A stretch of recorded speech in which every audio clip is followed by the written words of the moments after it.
Alléluia. Lobby Tobanaki soutient mes deux. Que devons-nous donner à Dieu? Tolobaki Aliboso, notre corps. En fait, notre vie entière. Tokabayango et Pananzambe. Et l'éloyo, tomoni ami balai, à part le corps, les offrandes et les dîmes. Les offrandes et les dîmes. Évidemment, bilo que ça n'a pas, mais à cause du temps nous imparti, tokosuke la wana, les offrandes et les dîmes. Alors, awa bien aimé, et ça n'a makambe belé, et sengeli to yeba, lokora tolingto lobelana o etali, offrande et dîme, et ça biloko to yebi. Mais ce que nous devons savoir, premièrement, tout appartient à Dieu. Nyonso, Esa Nzambe. Alléluia. Oye Sengeli Toyeba. Toutes choses viennent de Dieu. Nyonso Eutaka Epa Nzambe. Yebaka yango. Bon, on a premier point, au Seigneur Toyeba. Nous appartenons à Dieu avec tout ce que nous avons. Alléluia. Betme-vous en ensemble. N'anion soyez beton. Ça c'est la première chose. Et Seigneur Toyeba. Pour la haut Italie, offrande et dîme. Deuxième chose, on a Deutéronome 16, 16. Deutéronome 16, 16. Ce que je dois connaître par rapport à l'offrande na dîme. Deutéronome 16, 16. Mbula na mbula, mibali nyonso ya ekolo na bino, bakobana kokende komila kisambala misato, liboso ya Yahweh, Nzambe na bino na esiko ye akopona. Yango ekozala kosalema na mikolo ya feti ya mapa, ya kovimba te, na feti ya Pentekote, pe na feti ya bandako ya kapo. Bakobanda kokende maboko pamba te, na ndako ya bosantu ya Yahweh. Alléluia. Est-ce que nous sommes là? C'est qu'il fait très chaud. Les amis dehors sont exposés. Mais l'andagak, Isaka et Bandeli, Lobi Lobi Kuna, les choses changeront. Alléluia. Est-ce que nous croyons à ça? Dieu fera ce qu'il fera. Deuxième chose, Esengeli Nayeba. Pona o etali offrande na dîme. Tozu yango na suka ya verse na biso. Bako banda kokende maboko pamba te na ndako ya bosantu ya Yahweh. Alléluia. Awa Nzamba pesi ordre. Tango bana Israël bazokende na bafeto balobeli yawa. Un ordre kokenda maboko pamba te na ndako na Nzambe. Verset 17, Deutéronome 17. Kasi moto na moto akobanda komema libonza oyo ekoki na bozwi na ye akotala bolamu nyonso oyo Yawe Nzambe na bino asi apesi ye. Na français, chacun donnera ce qu'il pourra selon les bénédictions que l'Éternel ton Dieu lui aura accordées. Donc, malobi okei na ndako na Nzambe kokende maboko pamba te, parce que kuna okopesa na Nzambe okopesa nini bozwi na yo, mais en accord na bénédiction oyo Nzambe apesi yo. Alléluia. Nzambe awa azotalisa azokotisa libota na ye na ekole ya kopesa abi koyaka maboko pamba te. E mutu na mutu ayekola kopesa ndenge ezali bozwi na ye. Évidemment au finish Nzamba kopambola. Troisième chose esengeli oyeba pona oyetali offrande na dîme. Lévitique 27, 30. Lévitique 27, 30. Alobi boye. Ndambo moko na kati ya bandambo zomi ya biloko ya bilanga pe ya bambuma ya banzete ezali pona Yawe, ezali ya bosantu. Ayebisi libota na ye boye. Toutes dîmes de la terre, soit des récoltes de la terre, soit des fruits des arbres, appartient à l'Éternel. C'est une chose consacrée à l'Éternel. Alléluia. Et loko ya misato esengeli oyeba. La dîme appartient à l'Éternel. Dîme ezaya Nzambe. Libota na Nzambe babana komema moko na zomi 1/10 ya biloko na bango na temple. Bazomema bango na temple. Omoni lelo bandeko ebele bakoma ba gestionnaire ya dîme ya batu ya Nzambe. Mais Bible a lobi, c'est une chose consacrée à l'Éternel. En d'autres termes, que bako sakana la dîme ba mususu lokola bango ba pesaka dîme na ba pasteur nzoka neto pesaka na Nzambe foko yeba yango. Parce que soko ozo pesa dîme na pasteur on dirait ozo so autorité na pasteur, mais atako opesi ye mais yo yeba ke opesi na nani na Nzambe.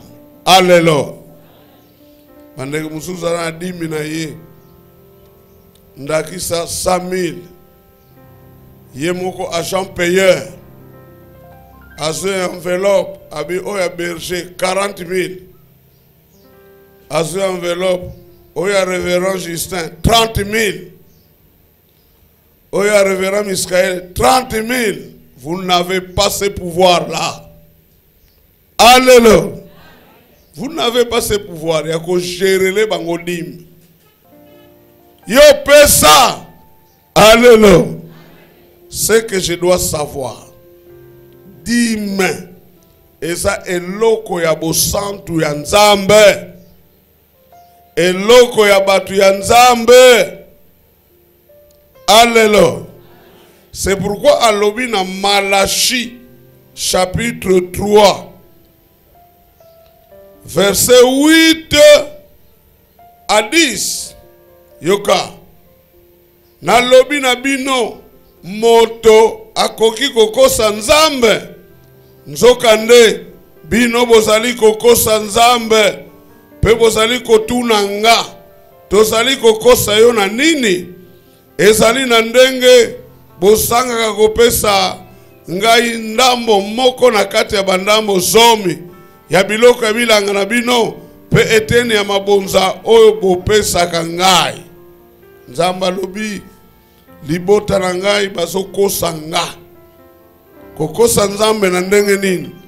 Ozopesa dime te. Ozopesa te. Lokola ekolo na bino mobimezali kokosa nga, bino nyonso lisuma ekokwela bino. Lokola tuzokosa nzambe na nzela dime, nzambe albi bozela lisuma ekoya. Pona kobima na kati na yango tukosala nini? Verset 10. Bome manandako na ngai ndambo moko na kati ya bandambo zomi ya biloko na bino. Potango nyonso bilei ezalaka na ndako na ngai.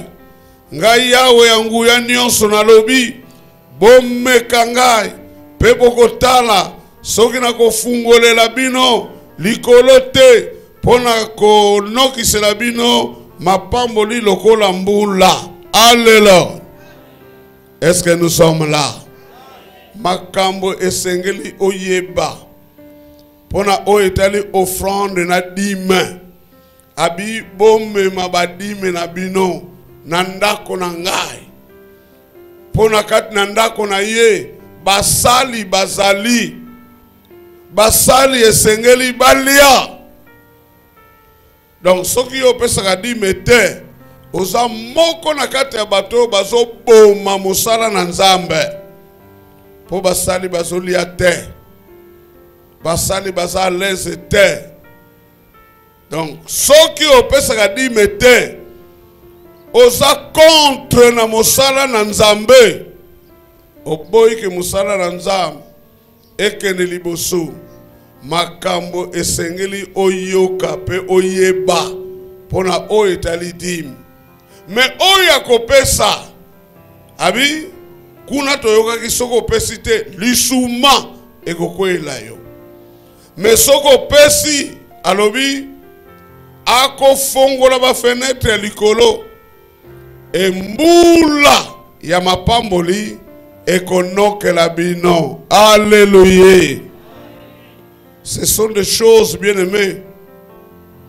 Tokotanga kakate. Mais nous devons expérimenter cela. Omoni bilokoyo. C'est ça qui appauvrit le peuple de Dieu. Batu bakosami. Bayoki ba enseignement ndenge na ndenge. Odi mais c'est la loi. Ndenge bazoyi sabino. Mais tanga Bible. Dime ebanda avant la loi. Alléluia. Tout ça n'a tango démontré en côté mais yebaka yango. Les choses que tu dois connaître. Quatrième chose. 1 Corinthiens 16, 2. Yebaka yango. Pona o etali offrande na dime. Yebaka yango. 16:2 mikolo nyonso ya yenga moto na moto na kati na bino alongolaka ndambo ya mbongo ndenge ya kokeli bozela ngai te pona kokongola yango. Alléluia. Makambo esengeli oyeba. Tolobaki koya maboko pamba te na ndako na nzambe. Un chrétien sérieux, un chrétien organisé, ti ozoyana oesika, obongisaki offrande na yo. Oyebi, kina kopesa 2000. Ce n'est pas que soba lobi offrande, obaniko fouiller, obaniko délibérer, et puis obendi yango offrande. Le sérieux dans l'offrande, ça se prépare. Alléluia. Est-ce que nous sommes là? Osimbongo bi tenacha opemben pona offrande. Ozui nacha opemben pona offrande. Prends au sérieux makambo nyos etali mbongo na bomo ina yo. Prends ça au sérieux. Bongisa offrande na yo. Tu vois, je vois des gens à cause de la honte, à comme dans l'église, orba loba, koyaka maboko pamba te, à la comme lukana muninga, ce sera mon 100 francs, ce sera mon 500. Ok, levé, à Bossingé, yakele, bac. Il négocie l'offrande dans le temple même. Tika biloko wana. Bongisa nandako. Alléluia. Les choses que tu dois connaître et comprendre. En d'autres termes, je peux prier. Zambe, lobi na kokene na ecclesia. Pesangai offrande. Loko leza ya ye akopesa. Si tu prends ça au sérieux, Zambe akopesa se préparer. Le sérieux na offrande. Bien aimé, Zambe kopambola biso. Mais tout le monde a bateau. Biye kutu oyo ye moko akoko consommer te. Mais amemi yango. C'est ça, le manque de sérieux. Psaume 52, la 5e chose. Oyo, esengeli, ngai na yeba. Psaume 50, verset combien? 12, je vérifie si vous êtes avec moi. Alobi, soki nazalaki na nzala. Nalingaki koyebisa bino yango te. Na nazoloba Nzambe. Ngai Nzambe soki nazalaki na nzala. Nalingaki koyebisa bino yango te. Po mokili mobimba ezali ya ngai. Na biloko nyonso oyo ezali kati na ngai. Alléluia. Alléluia. Dieu n'est pas pauvre. Pour abanago senga kabiso bambongo pamba pamba. Dieu n'est pas avare. Que nyonso ya yemoko. Pour abanago senga kabiso bambongo pamba pamba. Mais Dieu est généreux. C'est-à-dire, généreux c'est celui qui est porté à donner plus qu'il n'est pas tenu à donner. No apesa ka koleka oyo asengeli apesa. Mais lokola Nzamba apesa ka Nzambe akosepela pe ngai na yo tokota na ekolo wana ya kopesa. Halo bisono zo senga bino. Meza bino pe po bokota na ekolo wana ya kopesa. Mais moi Dieu, soki ngai nazana nzala, so nazalaki na nzala. Sino pe na koyebisa bino te. Parce que tout m'appartient. Alléluia. Alléluia. Vous comprenez bien aimé que na boy kopé ça un enseignement sur les offrandes et les dîmes. Sinon na bandaki koloba, qu'est-ce que l'offrande? Sinon na bandaki koloba, qu'est-ce que la dîme? Mais na lobby yangote. Molima lingia tali sayokaka des choses essentielles. Oyoyo osengeli koyeba pona oyetali offrande et dîme. Et ce que je viens de dire là, les 5 points, kobosa naka yangote bomo inayo mobimba. N'oublie pas ça. Mais awa justement to lingi kaka to répondre na question oyo. Comment dois-je donner en profondeur? Et à la offrande, et à la dîme. Comment? Parce que le problème nabiso, na thème nabiso en profondeur avec le donner. Siko avant aussi ce séminaire toyeba nini esengelinga kosala pona pesa na mozindo tolobi lisusu. Comment dois-je donner pour réjouir le cœur de Dieu? Na pesa ndenge nini po motema na Nzambe esepela? Ou bien comment dois-je donner pour que mon don soit agréé par Dieu? Pour sana biso nyonso bien-aimé, to pesa na mozindo. Mendenge nini, to sala nini, po to pesa na mozindo. Est-ce que peseli na biso wana eza malamu te? Comment faire, bien-aimé, pour donner en profondeur? Toko pesa ba réponse. Première réponse, na sala nini, tolobi, je dois d'abord me donner moi-même à Dieu. Alléluia. Je dois d'abord me donner moi-même à Dieu. Et tant qu'on a lobby boye, vous comprenez, ils ont un message, ils ont là qui lobby. Donc il faut traverser nano. Oyo nyonso to loba ki lobby. Il faut na mitanda na hôtel wana. Corps, âme, esprit na bonza yango na Nzambe pour que la parole de Dieu et la puissance du Saint-Esprit et salamakambo kat nangai. Ce qu'on appelle le don de soi. Ngie kodolo yalunga. Il faut na mi pesa na mi kaba mobimba na ngai nyonso et pas Nzambe. Soki na atteindre étape wana, bien aimé, oyo nyonso ekoya, c'est par effet d'entraînement. Tango nga moko na komi capable. Alléluia. Je vous dis, atalobito teyaki, mais ce n'est pas facile.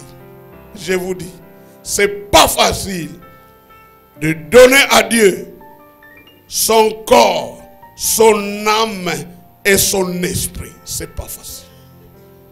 C'est pourquoi il y a un prix à payer. Et Esengeli, Negeto Vandiawa, Ozwa décision, Yakomi Kaba, Mobibana Union Sonanza. Savait-elle que nous sommes, hein? Le corps là, nous donne beaucoup d'injonctions. Bah, ordre et belé. Et ça, vous n'êtes pas dans nous autres. Et bien aimé, ce qu'on m'a habité. Donc, il faut que vous fassiez un jour. Parce que nous nous sommes que l'homme. Alors que nous sommes. Or, le corps se plaît au péché. L'esprit est bien disposé, mais le corps est comment? Hein? Faible. Bien aimé, essayez une fois, mais n'essayez pas. Que nyon son zoto na yo akosenga yo pesa yi. Il y a quelqu'un qui a chanté, hein? Oh nzoto nanga, osenga kinga oh na pesa yo. Nyon so senga kinga na pesa ki yo. Mais au finish, il se retrouve à Kipung. Ce corps, Keba, et comme Mayona Makamusu, c'est pourquoi ce corps doit être consacré à Dieu. Alléluia. Bien aimé,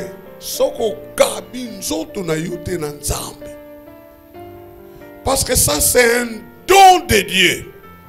Nathalie Sakio dans Genèse 7, Dieu a commencé par ce corps-là. Et il souffla le souffle de vie au Komimutu. Et ce corps-là, Soko Kabi Yangona Nzambe te, bien-aimé.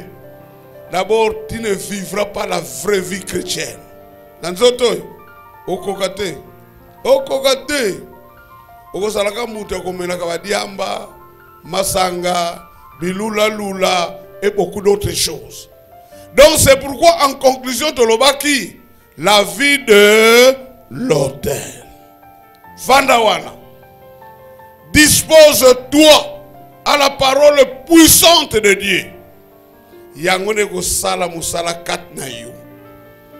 des témoignages. Mais le si tu peux faire le compte à rebours au songa na sima, okotato la ete makambe bele e banako tungisa yo na nzoto yo olonga kiyango. Alléluia. Il y a des gens qui pensent que nous ne sommes pas passés par le monde. Nous sommes passés par là. Totonga banda kuna Égypte makambe bele bele. Mais Dieu nous a fait traverser la mer Rouge. Alléluia. Nous sommes sortis de l'Égypte à main levée. Alléluia. Victorieusement. Alors, bandela wana. Parce que le corps, c'est ça qui est le plus important pour l'homme. Donc, le plus grand trésor, c'est ton corps. C'est pourquoi mon bateau ba linga kanzoto na bango koleka. Tala bango. Souvent ils sont mauvais sur cette terre. Souvent ils sont dangereux sur cette terre. Pour amona kanzoto na Yesu kindengeni. Je connaissais une femme. Vraiment vous sentez que oh alingi nzoto na ye. Chaque fois so ba futi biso. Chaque fin du mois obligatoirement pièce en lele, blouse, na sapato, chaque mois. Imaginez-vous, il avait combien d'habits? Chaque mois. Alors, il y a à un certain niveau, on dirait qu'il est à matin niveau. Parce que l'homme travaillait, lui aussi, elle aussi travaillait. Mais maman, moutazo comme il l'a dit à chaque sanza. Et l'eau connaît les sangas qui est. Alors, fin de compte, abanako mwana mobali neti pété bitinda moko. Parce que l'homme se poumonner pour nourrir la même femme, nourrir les enfants, payer le minerval des enfants. Mais mbongo na ye, ya ye moko. Ça c'est vraiment féminin. Heureusement que c'est le mois de la femme. Féminin. Si Dieu pouvait donner aux femmes le cœur qu'il a donné aux hommes. Alléluia. C'est le mois de la femme, non? Boyoka. Senga motema o nzamba pesa na mibali. Alléluia. Azo kipe makamba famille na yo azo latisa yo bongo bana tikite. Bongo les imprévus atikite. C'est pourquoi il faut respecter les maris. Alléluia. Fin de compte, mama wana mona ki mobali na ye neti peti ya bitinda.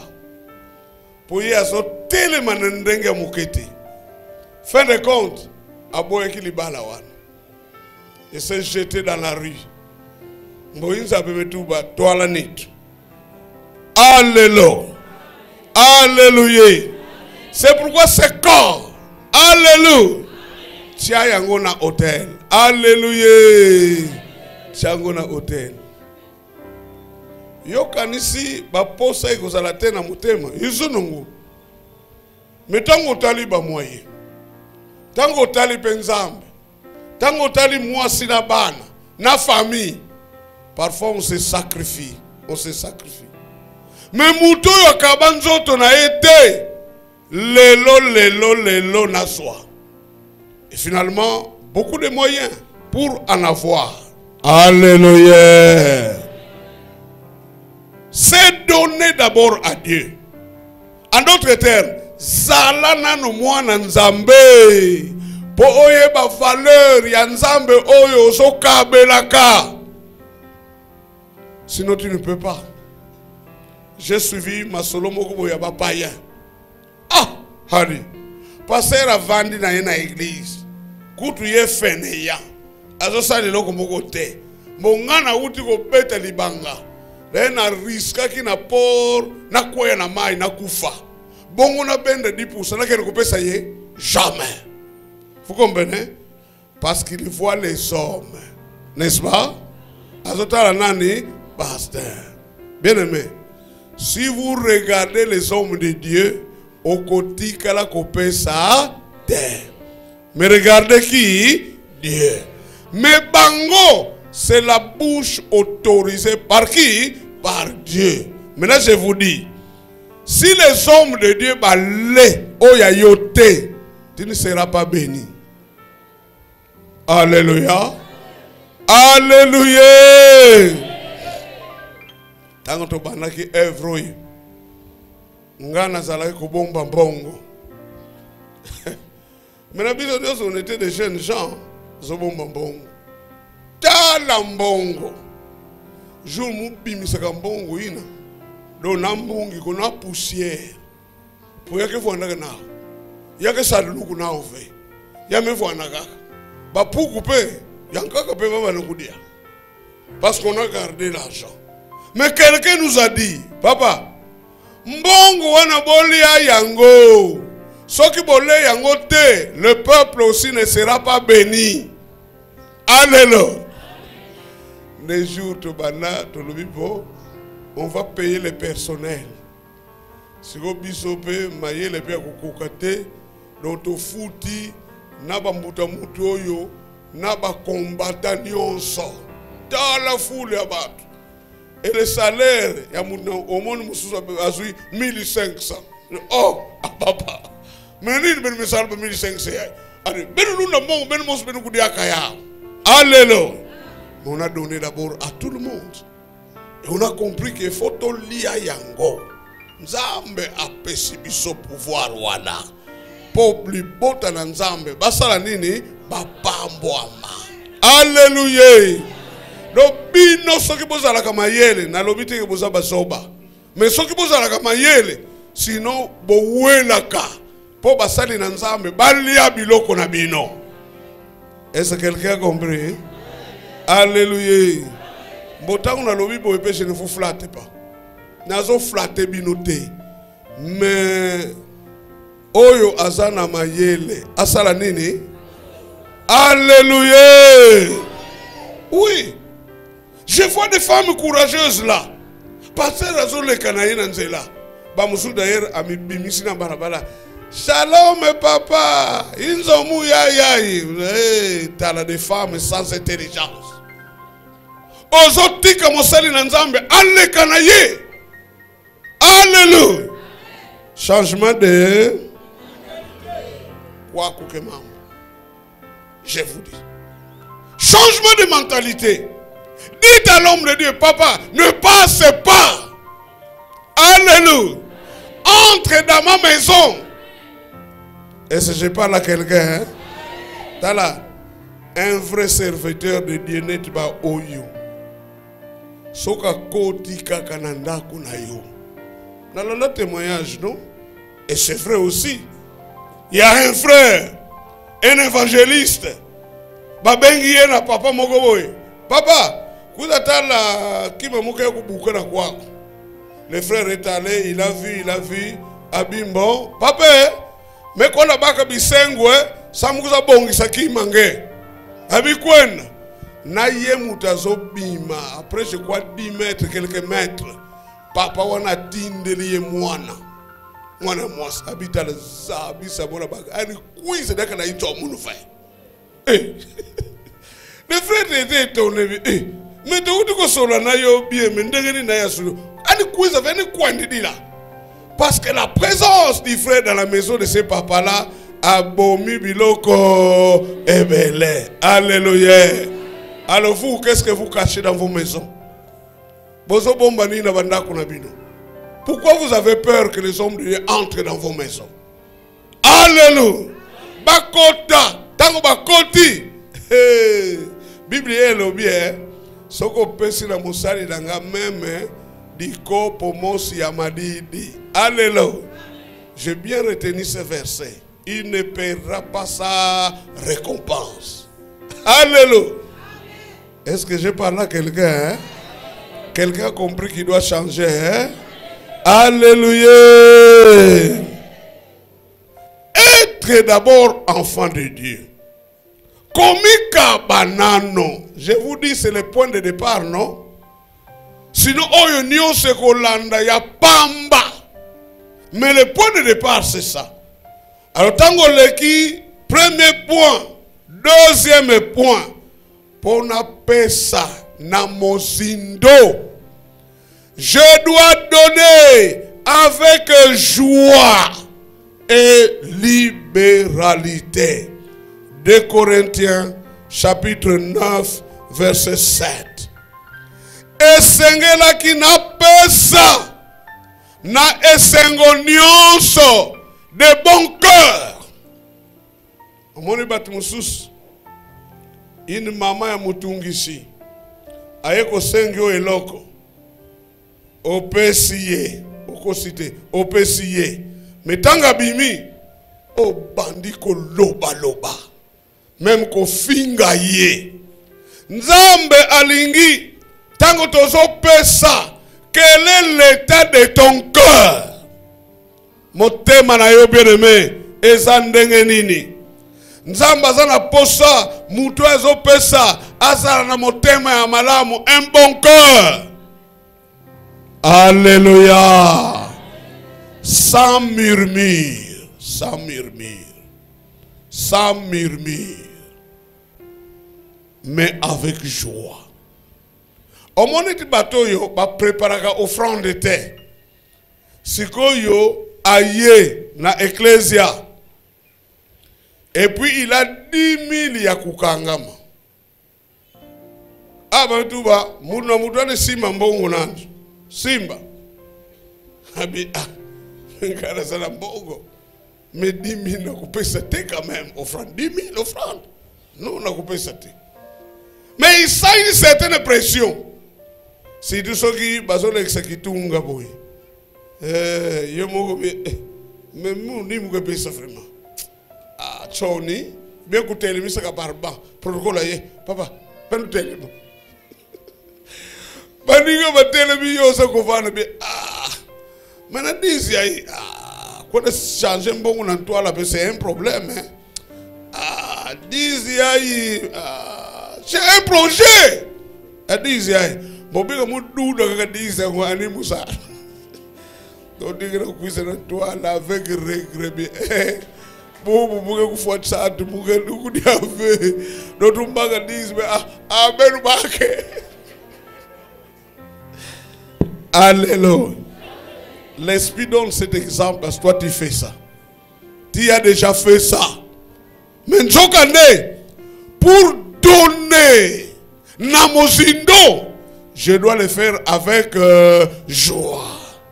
Quand c'est pour ma maman, parce que mon bazo ko ça, maman musu donc na isengo nos azobina. Mais on se doit oh, il y a des fous dit, donner avec joie. Alléluia. Avec joie. C'est parce que ma qui s'est bilo que belé sous la mabe.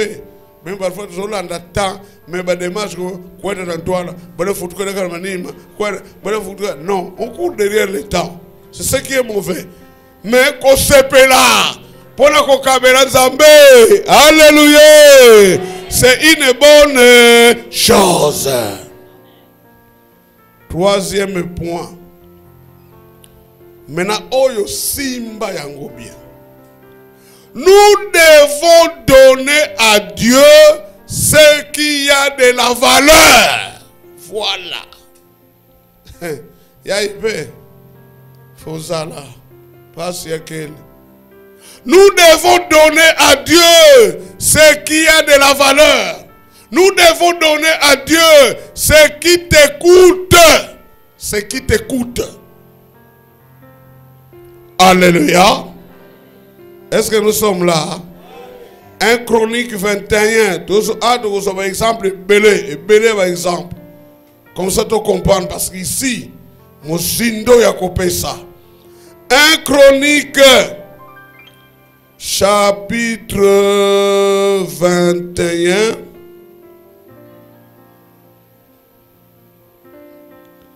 Le verset 24. Un bien-aimé peut lire. 1 Chronique 21. Bandana verset 22. Tanga. Alléluia. Il y avait un problème en Israël. Mais David alinga somba mabele na mbongo po atongela nzambe nini hôtel. Kenda bien-aimé. Alléluia. Orna malobi calme. Na kopé sur terrain gratuit. Nyon sogozanango posa. Pour le sacrifice, je vais donner. Il dit, je donne tout cela. 24. Alléluia. Donc, Papa Wana, il était bien enseigné. Abinini. Oh, azo soma mabelo yo. Atongela nzambe hôtel. Asala sacrifice. Bien. Couloir. Abi nakope so mabele gratuitement. Nakope so ba niama nyonso zango posa. Donc et comme net yende azo sala makambo nyonso wana. David alobi ngai nakosomba yango na mbongo ebima. Nakoluka pe ba niama biloko nyonso wana. Pona nini? Je n'offrirai point un holocauste qui ne coûte rien. Alléluia. Vous savez, ndenge to pese la kanzambe. Nzambe soka tali yango malamu. Ah, peut-être yangote. Et David a lobby. Un holocauste qui coûte, c'est un holocauste de grande valeur. Une offrande qui coûte, c'est une offrande de grande valeur. Et comme ça là, et l'oko moboye, ozuili na pasi. En principe, il faut se prendre yomoko. Molobi, attaque na zuili yango na pasi. C'est-à-dire que ça a valeur. Oko batte la yango. Molobi, yangonde, nazoke nego pesa. Vous savez, l'église souffre. L'église est devenue pauvre. Parce qu'au lieu de ça, la bandimi, mais nous avons des comptables à l'église. Des frères comptables. Des sœurs comptables. C'est comme il y a un collègue de service. Ayebi sangabi, passe à yo na mbonge belé, nabi wapi amu. Mais tu es belé bon à l'église. Vous avez un bon belé. Nous sommes comptable. Nous sommes comptable. Je crois que prochainement, comme nous parlons de l'argent, prochainement, même si mbongo, tokoye bisabino, bo pesi autant. Toko simba calculette plutôt, to beti machine. Effectif combien? Vous verrez. Que soto répartir biloko et tozo pesa wana na mutu okombona parfois mutu na mutu apesa seulement 100 francs. Mais yo, je vous dis non, mais yo soko tali boy vingra dimanche toko lak sabino ba 50 francs et ko bima kuna. Donc pour dire que batu ba komona ebele ya bato embongi sali. Maintenant nous avons des problèmes. Si comme bino sengeli bo pesa mbongo et comme il fasse contraire. Moi le problème, oh papa, bet kudia café. Ce n'est pas mauvais. On peut toujours aider. Ba na kudia café. Même que kuma bani on so papa bet kudia café. Ça tu me pose une question, qui quoi ngeke pesa na offrande. Mais ngeke ka sala et puis na ngeke kuma méchant. Ba menata ke tsang. Ça que c'est la blague. Ba nganga mona nkubulu ya ordonnance me kuzela me pesa. Bon, nous sommes une famille, hein? On peut toujours aider. Mais si c'est la plupart des membres de l'église baillée, et que ça donc c'est un peu ça. Comme l'église ne forme plus de frères, ne forme plus de sœurs, ne forme des comptables, qui n'ont que l'œil sur l'argent, l'église devient pauvre. Vous s'imaginer. Voyez bien. Il y avait une fois, je vais vous dire, est-ce que nous sommes là? Je vais vous dire, Dieu m'avait dit, chaque fois au sangisa libota nangai neti boye. Alléluia.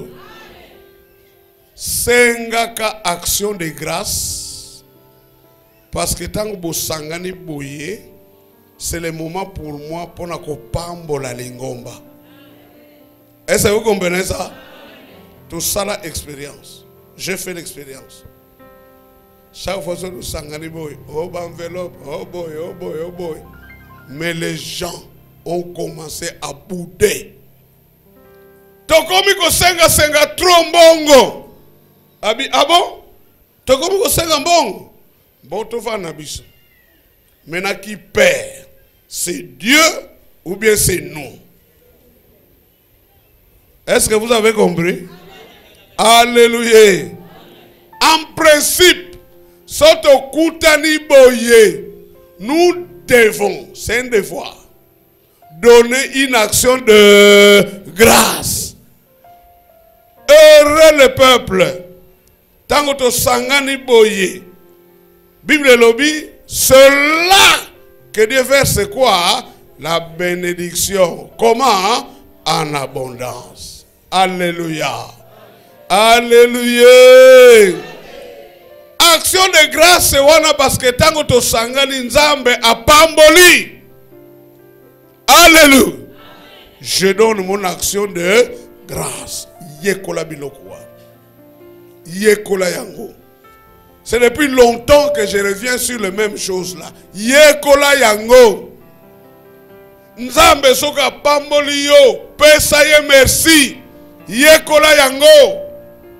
Okolo banayo merci boye. C'est bon aussi. Mais ceux qui opesi mbongo, et ça lokolo opesi sacrifice. Et Dieu est content de tout ça. Alléluia. Alléluia. Donc il ne faut pas critiquer toujours. Alors, ma frère, on a un comptable. Dans l'église, il calcule. Ce qu'il y a boyé, il y a un frère ici, il y a une soeur ici qui ne donne que 500 francs. 500 francs. 500. Mukolo musuna lina somba pape mouchoir. Na pesi 500. Au bout elle est 100 francs. Pape mouchoir.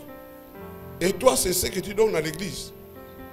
Donne même pas, ton argent ne paye même pas un papier mouchoir pour l'homme de Dieu. Il y a des frères et des sœurs, tarifs, bayokana sokina satana sokina nani. Donc attambong eza ebele misape ko pona kaka billet ya combien? 1000 francs. Toute l'année 2024 offrande na yo combien? Il faut répondre, non? Offrande na yo combien? 1000. C'est-à-dire, tu mets ici la nzambe tarif. C'est bien nzambe niveau na yo 1000. Bamsou nzambe niveau na yo combien? 500. Heureusement nzambe na biso za nzambe bolingo. Ani mega pese betu tarif betu na moyo yai. Mumpe tubaga nani mutu kelenda bikana. Mumpe komba ke mayele nani ke bikana. Alléluia. Bien-aimé. Yekola kopesa na nzambe ce qui te coûte. Là c'est merveilleux. Wana okoti na école. Ya kopesa kana mosindo. Tala ba église ngake remona offrande ba kotsi banzembo. Oui, prends tout, oui, prends tout, Seigneur. Mais il n'a pas donné l'offrande. Banga ma mission, ya yo sono ya ye kola. Mususu ba lui, nzam fomo eko ya kodila nito nanini biabio. Alléluia. Est-ce que nous comprenons quand même, bien-aimés, ce que nous disons devant qui? Devant Dieu. Bien-aimés, nzamba za nzambe. Soka lobi likamuna ye eza lokola ordonnance. Kota na baloba na ye nde okozwa lipamboli. Alléluia. Exode 25. Exode 25. Tozolobela l'offrande qui nous coûte. Dans Exode 25, ndekotanga premier verset. Alléluia. Continue kotanga. Toutes ces choses-là, ce que malam, ce sont des choses de valeur. Kuna lobby de pierres d'onyx et d'autres pierres pour la garniture de l'effort du pectoral. À lobby, ils me feront un sanctuaire et j'habiterai au milieu d'eux. Alléluia. Dieu s'adresse à son peuple. Mais yoka peuple, ce sont des anciens esclaves. Des anciens esclaves. Bauta kiwapi na Égypte. Nzamba pambola kibango. Tango bazo bime na Égypte. Nzamba lobi dépouiller ces Égyptiens là. Baboto la bango banzungu. Baboto la bango babijou nord. Baboto la bango ba chaînette. Baboto la bango biloke belé. De manière que titango bazo ke na désert. Ils avaient beaucoup de biens. Oye utaki na Égypte. Alors nzamba lobi senga yango Moïse senga yango nga muna pesa bango yango senga. C'était des esclaves, non? Ils n'avaient rien. Bata ba travaux durs. Senga yango et nyonso wana yoko tongelanga ndako un sanctuaire. Et ce qu'on continue na sanctuaire wana le produit le plus dominant c'était l'or. Or ils avaient l'eau valeur. Mais c'était des esclaves. Mais si vous lisez là-bas, Mose akenda kite na bambo habite apesa bango faire part. Mose akenda kite na basoki ba pharisiens apesa bango faire part. Mais ce sont le peuple de Dieu, bango moko. Bien aimé, biso awa. Comme nous n'aimons pas donner ce qui coûte à Dieu, nous avons des problèmes. Pendant que ça, que nous avons l'église de plein de chantiers. Plein de chants. Tel bien nous chanter. Mais parce que le peuple n'a pas appris à donner ce qui coûte. Bien aimé, ce qui te combine à comportement wana, li pambo li mususu to kotala ngona musika. Et beaucoup de choses et kotambola malamu te. Parce que comme vous êtes des comptables, oh, batala kana kesa église, baba kambongo basala. Et même tant que basoloba, oh toko sala na carte, toko bando pesa fin du mois boye, oh toko sala boye, oh contribution, oh non souscription, talaba terme. Mais tous ces termes-là ne rapportent rien. Parce que le peuple ne comprend pas. Bien aimé, dans cette vie, est-ce que dans cette église, dans cette communauté, on ne peut pas trouver quelqu'un à qui il y a 5 sacs de ciment? Aïe, tu as 5 sacs de ciment. Vraiment, on ne peut pas en trouver. Mais on peut le trouver. Je parle toujours de ça, surtout à. Vraiment, qui pas c'est la caisse de l'église. Non, bien-aimé. Changeons de mentalité. Alléluia. Surtout côté de mentalité telle que je le prêche ici. Ebele bako pambwama. Ebele bako kene liboso. Pe boma. Ba famille bako kamwa. Okomi wa ubo ndenge nini. Mebisu nengo sala. Onda tala ndenge tokoma ngebu. Mais nous devons contribuer à l'œuvre de Dieu. Et en retour, Dieu fera pour nous de grandes. Alléluia. Il y a un monite moutasanzo tout sembe.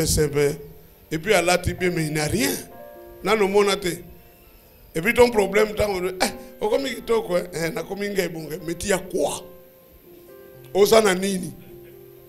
Alléluia. On doit avoir des choses. Hey, il faut tout ça là. Na bosui. Et bosui na biso. Et contribuer. Na misala ya nani? Ya nzambe. Alléluia. Donner à Dieu ce qui est comment, hein? Ce qui compte. Et pour Israël, à part Bozuinabango, mais ils avaient la volonté. Des anciens esclaves. Sinon Bozuinabango, il faut pas se séparer na yango. Mais Nzamba sengi ba pesi. Et on a construit les temples portatifs. Et yango ezalaki pe loko ya malamu pour le peuple de Dieu. Que donnes-tu à Dieu? Vous savez, l'homme naturel. Au moins, le problème est mouteza wap. Alléluia. Problème est mouteza li. Ceux qui osent n'importe quoi. Oh, ils ont que ça coûte. Maintenant, qu'est-ce qui se passe? Motema na yo pe ke kuvanda wana. Evandi wana. Maintenant, tangu motema na yo evandi wana, okomi na ekenge. Pona eloko wana. Tout le temps, il faut aller eloko na yo. Oh, soki motema evandi esike eloko na yo evandi. Soki motema na yo ezama be. Eloko wana ekomi ya yo moko. Okokaba yango na mutute. Par le cœur est mauvais. Pour vous comprendre, je suis dans Matthieu 6, 21. Bible lobby, là où se trouve, où est ton trésor, c'est là aussi sera. Quoi? Alléluia. Ah, c'est là le problème. Comme minti make ya imbi. C'est pourquoi le premier point, pour te payer ça n'a pété, pour te payer ça n'a mozindo, donne ton cœur à Dieu.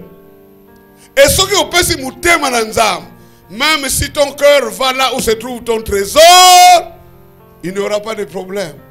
Sobalobi pesa ou kopesa. Alléluia. Alléluia. Okopesa. Okopesa. Mais si le cœur est mauvais, okopesa terre. Luc chapitre 7. Nalobaki na kopesa par exemple belé parce que awande photokota na ekolo yo. Luc 7 37 à 50. Tokotanga nyoso te. Tokolobela nde di solo. Ezana kati wana. Luc 7 37 à 40. Yesu babengisaki ye. Nandako ya tata moko boye, un pharisien. Il s'appelait Simon. C'était le premier invité. Deuxième invité improvisé. Bible lobby, une femme, comment? Pécheresse. Moi si ya masum. Moi si ya ndumba. Soki moi si ya ndengeni. Akoti boye, akuti bango bazolia. Kokamwa. Ba Romain, il mangeait sur des divans. Donc, un peu plongé comme ça. Makolo na sima. Mama oyo, akeiko identifié. Makolo ya Yesu. Verset 38.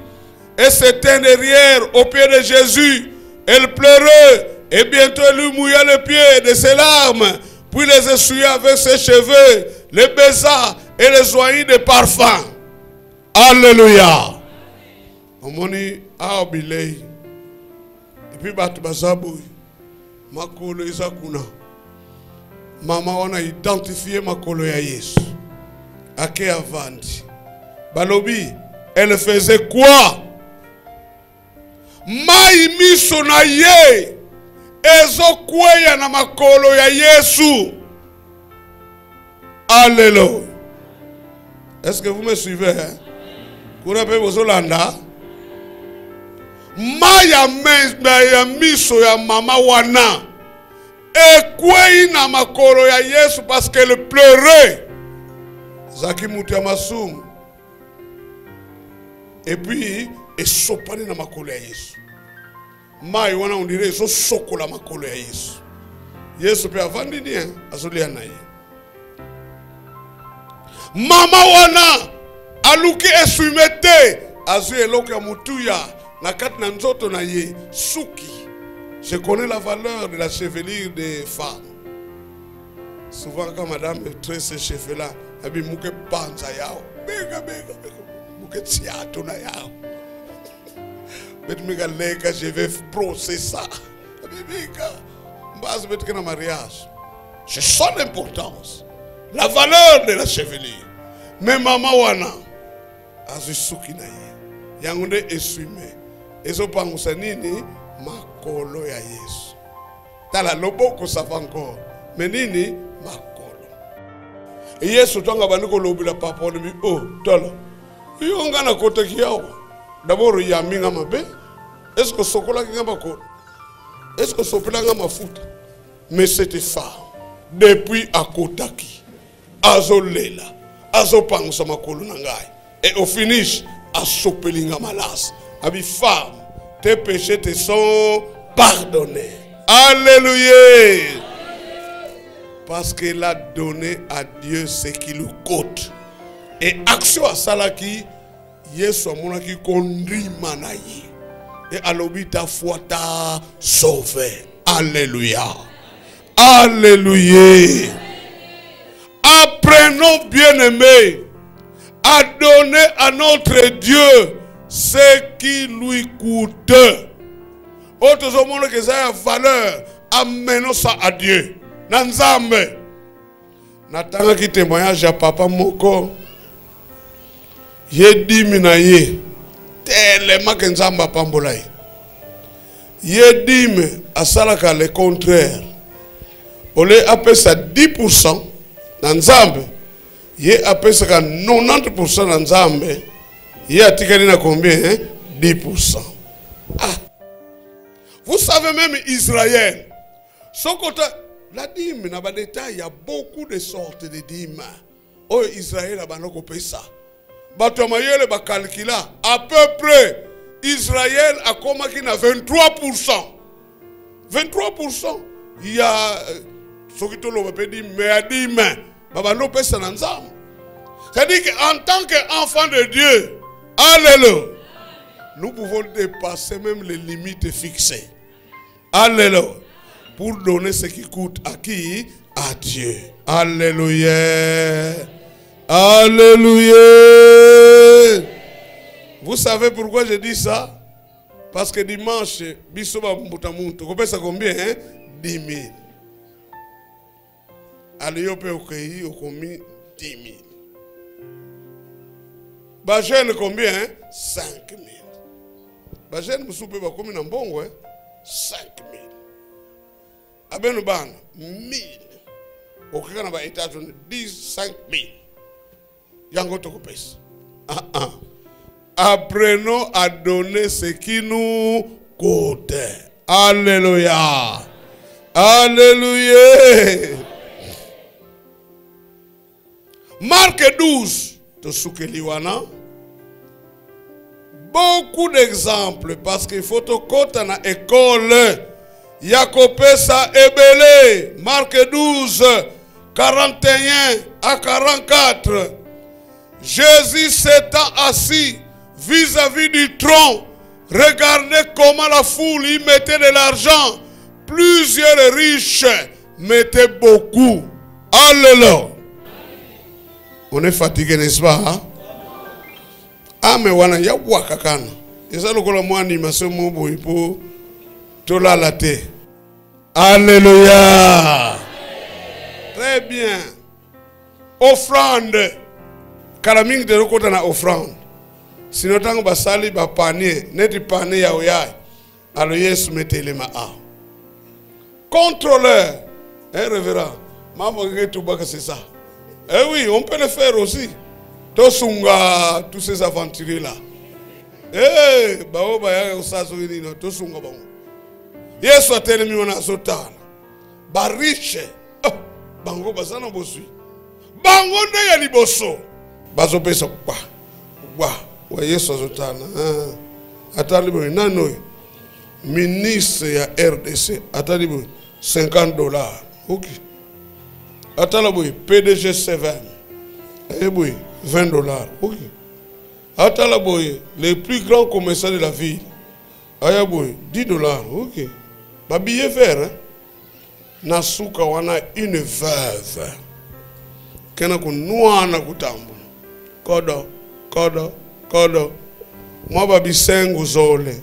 Gloire. Et puis offrande ici. Et ça le bon. Publication des résultats. Tala. Ben ba gasi no ben metina ka. Na ba biye ben rouge na sunge getina ka. Alors que ça la bon ou bien pesca na diboko. Ne pesca na diboko meta la plage. 500 servo. Et ainsi de suite. Mais là yes met tout ba publication des résultats. Tala. Mutu me luti sa couper ça.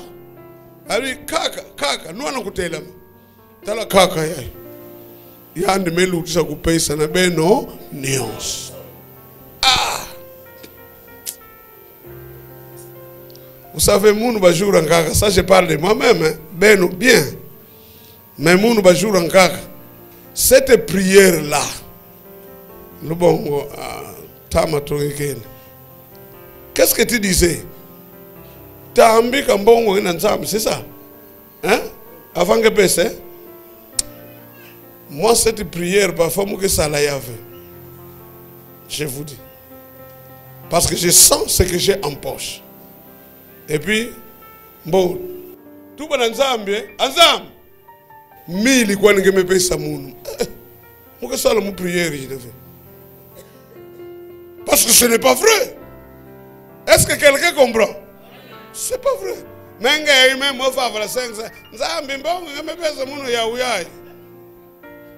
aimé, nous sommes à l'église et nous sommes devant qui? Dieu. Et Dieu nous connaît plus que nous-mêmes. Je vous dis la vérité, je suis à l'église. Parce que ce n'est pas vrai. Que Dieu m'a donné seulement 1000. 1000, il connaît même pas ça. Rien. Il n'y a rien. Mais nous disons ça.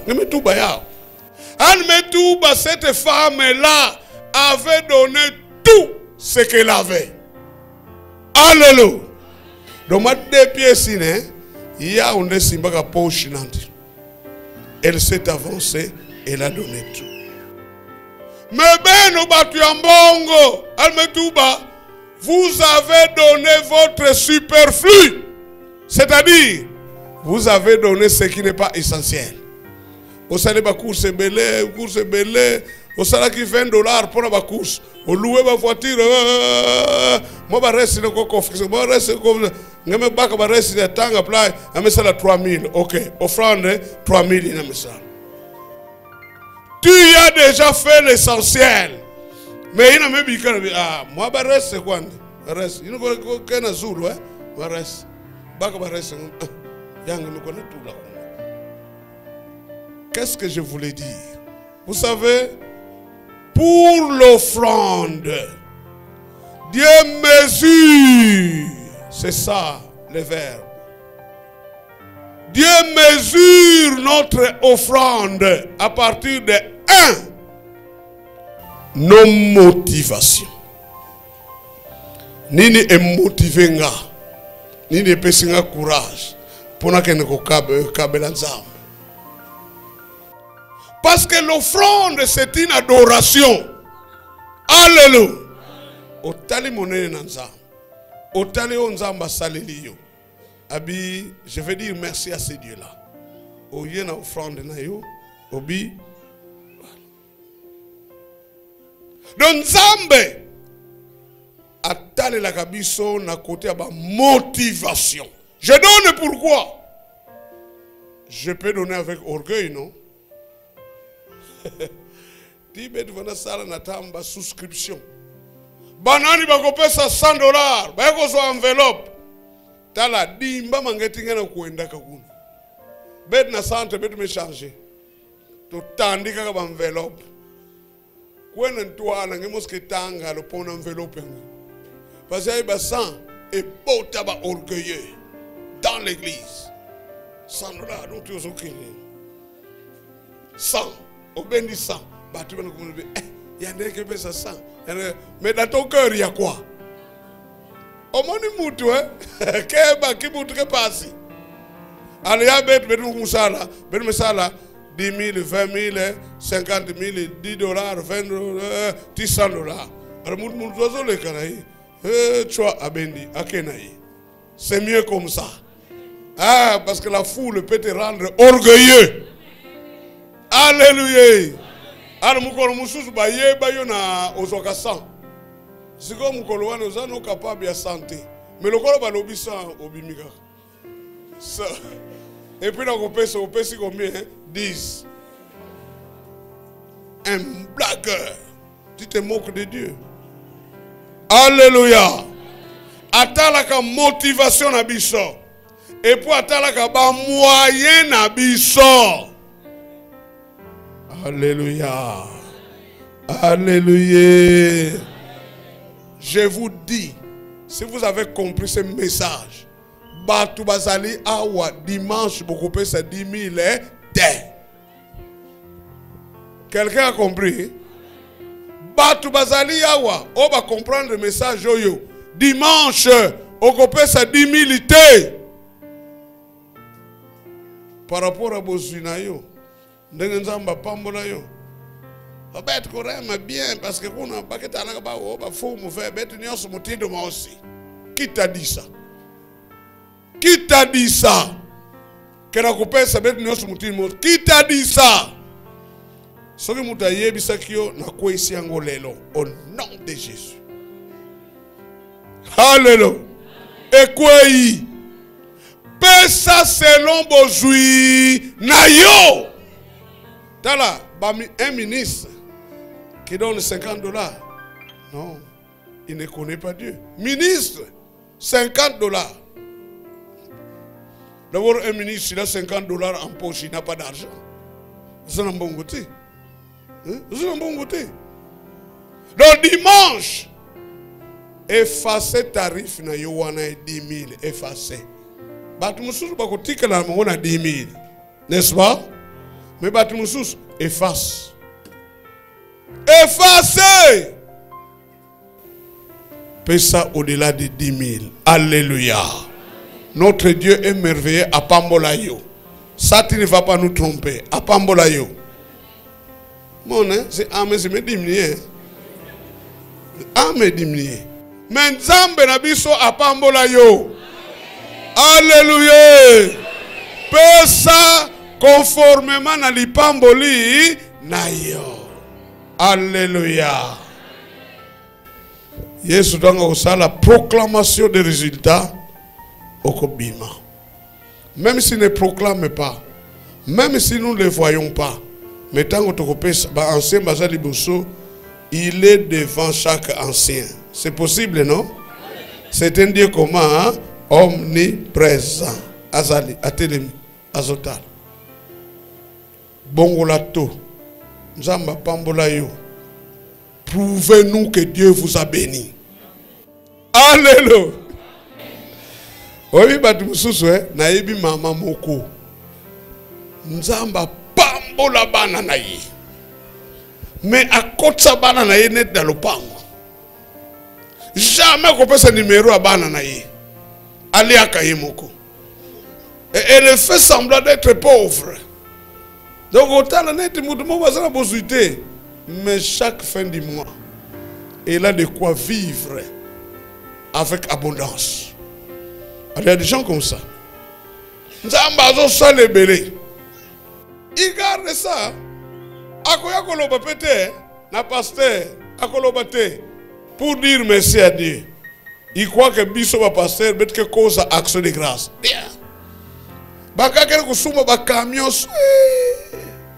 Comment que ça là ka transport? Angi jour yake kufwa. Babé, vous assemblez la camion. Bon, parce que vous baka mandat dans Zambie. Alléluia. Sinon, moi, je vais ça. Est-ce que vous avez besoin d'un camion? Et ça, là, mais ce que baby, ou bien tout le monde, c'est le jour où nous serons informés. Dites aux hommes de Dieu que Dieu est en train de vous bénir. Alléluia. Nous sommes en train de s'aimer les biens spirituels. Nous avons droit. Ce que je dis, c'est biblique. Hein? Paul a dit ça.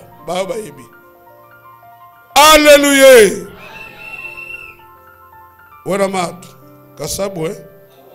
Alléluia. Donc, on peut avoir peu de moyens, mais plein de volonté dans mon thème pour en couper ça. Zambabia, je vois ton cœur. Je vois. Ce que ça a belé, sinon, au salipé est belé. Je vois ton cœur. Les dispositions du cœur. C'est pourquoi Bongisa Motemanayo. Depuis un certain moment,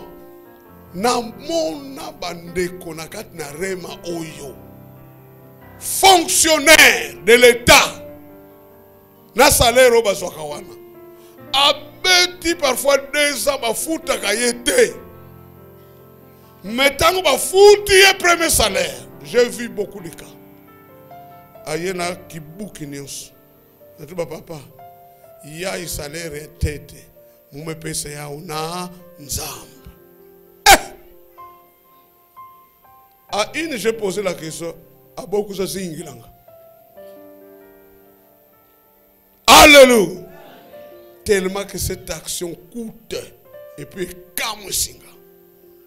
Abis, c'est mon salaire, je donne ça à Dieu. Beaucoup de cas. Dit, beaucoup de gens commencent à comprendre ces choses.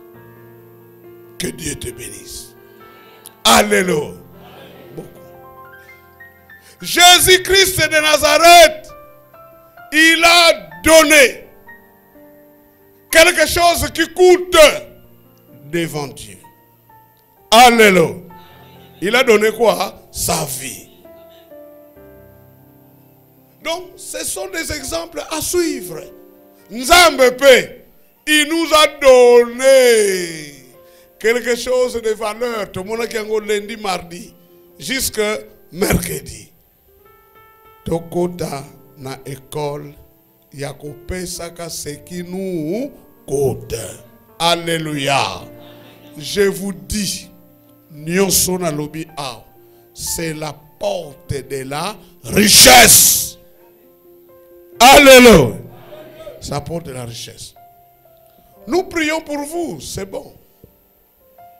Nous gênons pour vous, c'est bon. Nous vous donnons des conseils, c'est bon. Mais côté place, pour que tout ce que nous disons en vous s'accomplisse. Kota na eloko. Plus ozo bata manambongo na yo, plus tu vas t'appauvrir. Je connais un papa qui est mort. T'as pas écouté la biloko na yo. T'as $, rebelle. Naba $, il y a 2004. $.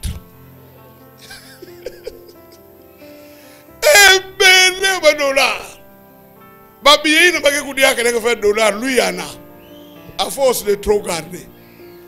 Tellement que ce n'est pas en banque. Na immunité na mbungi. Babiye ka $, bapuku masukudi ya yao. Mais des gens meurent de faim chez lui à la maison. Mais après, oye batumusu ba paye ba finga ye. Batumusu ba baya e bembe na ye. Parce que batala ba $, est dépassé. En Amérique, il y a des mais il y a un Congolais qui les garde. Et il y a son affaire de moi bien, pourquoi ce coup de yao. Donc, ils ont maudit son corps. Parce qu'il n'a rien laissé. Alléluia. Ce ne sera pas ton cas. Ce ne sera pas mon cas. Alléluia. Changement de mentalité. Na oe etalinini kopesa. Alléluia. Je pense que tu as eu quelque chose. Tikanzambe apambolayo. Amen.